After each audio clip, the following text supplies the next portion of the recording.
look at the coaches in the college football playoff right now. 12 coaches in the college football playoff. Okay. Dellinger had this, Ross Dellinger, Yahoo Sports had this. 8 of the college football playoff head coaches are under 50. 5 of them under 42. There is the youth movement in college football, but I think if you kind of parse through that and you dive into that a little bit further, right? Steve Sarkisian is 50 years old on the dot. So 9 of the 12 are 50 or younger. The only guys over 50 years old are Curt Cignetti, who's 63, Dabo Swinney, who's 55, and James Franklin, who's 52. And again, I mean, the only one in there who's really old is Cignetti. Yeah. Like, God, Sark's really 50? Yeah. Yeah.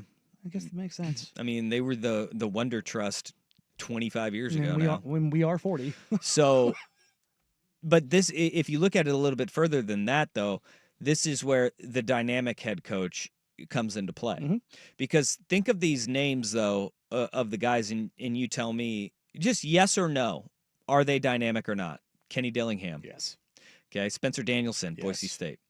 Dan Lanning. Yes. Marcus Freeman. Yes. Rhett Lashley at SMU. He's a different bird. Yes. Ryan Day. Yes. No. Well, no. No. Who's of the 12? Who's the one on the chopping block? Yeah, him. Josh Heupel at Yes. Tennessee. Kirby Smart at Georgia. Here's the thing about Kirby Smart. He's won recently. The one thing, though, about Kirby Smart is that we don't look at him as like, oh, dynamic, young, outgoing personality, but probably one of the biggest anchors of Oregon's program, or pillars of it, is what they call get reels, right? Yeah, which came they took from Georgia, which is they call them the skull sessions there, where it is connectedness, learning each other at a deeper level, right? Kirby's also the biggest whiner in college football now. Sure is. I mean, but you know what? His dudes ride for him. His dudes ride for him. Yeah, they do. They ride for him right into telephone poles. Yeah, and a little fast too. Steve Sarkisian, dynamic. Cars. Yep. Yeah. Look. James Franklin, whiner. Yeah. But he's a rah guy through and through. For sure. Dabo Swinney, you do not need to like him, but he is dynamic for the type of player that he wants at Clemson. And it's a different type of player than anywhere in college football. And they went to the portal. And they got a guy from the portal. And beyond that, before this, he did do it his way. He didn't go to the portal, and yet here he is still. Yeah. So there has to be a level of dynamism when you talk about. You can say what you want about Dabo. The dude gets it done. All of these guys have personality, and like the oldest one in the bunch is Curt Cignetti, who literally tells people to Google him. Yeah, and he might have the most personality of all of them. So public facing. This is, and it's, I find it very interesting that like if you're talking about the guys that lack that personality that is attractive to young people especially, you're probably gonna put Ryan Day at or near the bottom. Okay. Ryan Day is the one coach who's on a hot seat. Spencer Danielson, I just don't think people know a whole lot about Spencer Danielson. He's not afraid to talk and just speak the truth at any given time. And he doesn't do it without whining. He may be pretty low on this list as well. And then you have Josh Heupel, which Josh Heupel is a young head coach, right? He's 46 years old, which is older than Ryan Day. Yeah. Wow. Wrap your head around that. No right? way. I still remember Heupel playing. Yeah. But do you remember the locker room conversation after the Oklahoma game? Right? The conversation after the Oklahoma game and the fact that he may not be that guy, almost like in that Kirby Smart vein, that you don't realize the connectedness that he has with the team in general, but they're dynamic personalities. That's crazy. There's a reason why they're all really good at recruiting too, and it isn't just because of a bag. And this is the thing. If you think it is just a bag, you're woefully misinformed, because the bag isn't it. The bag opens the door. The bag can help you close the door. Recruiting is still built on relationships. And if you don't think that the bag opened the door and closed the door in the SEC for decades before NIL, you are just have your head buried in the sand. You really do. Oh, man, we had Jones on when we were down on Radio Row, and he talked. He literally told us the money that Texas got him. Yeah, He said he took a pay cut to go from UCLA to Texas, Yeah. though, too, right? And by the way, Coach Donahue at UCLA, bag was there. Yeah. Bag was there. But this is the thing. All of these coaches have that personality that is attractive, with the exception of Ryan Day, right? Yeah, God, him being 45 is upset of the century for me. I would have You thought he's like 100? 55. Well, I mean, 45 and dyeing your beard that heavy?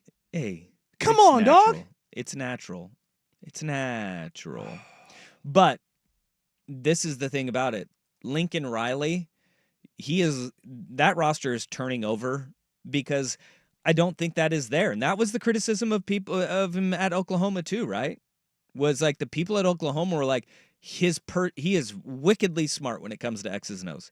He is wickedly smart when it comes to connecting with a quarterback and getting a quarterback to maximize his talents. But the Oklahoma folks were saying, hey, his ability to be that leader of men is where something was lost in the sauce with Lincoln Riley. Mhm. 9 of your 12 top 100 recruits leaving, that's a big indicator right there. And that's just, we go through this list, the 12 coaches that are in the playoff right now, they are all guys that have the dynamic personalities, and they are ones that are thriving in this new world of college football because it is so different. It's not the old school way of coaching anymore. And think about the teams that we were arguing for should get in, shouldn't get in, right? Shane Beamer at South Carolina, Lane Kiffin at Ole Miss, and then Kalen DeBoer, who is X's and O's, dynamite roster, incredible, really good team down there at Alabama. You know, that's why you're sitting there going, what is going on at Alabama? Like, we've seen Kalen DeBoer recently have wild success. Yes. I can't really put my finger on it because you didn't hear about any issues at Washington. You didn't hear about issues at Fresno State. Dude, So all you like, heard was praise. Yes. The dude has been amazing. So that's what makes my eyebrow raise up here is like, is this more on the other side? Is this on the business side? Is this on the collective side? Is that where there are issues? Are there too many cooks in the kitchen at Alabama? Because Nick Saban could just drop the hammer and just let the rings hit the desk and go, shut the bleep up. Mm-hmm. Well, DeBoer can't do that. Cultural shift of guys that were recruited by Nick Saban and just the dynamic of the program. Sure. Right?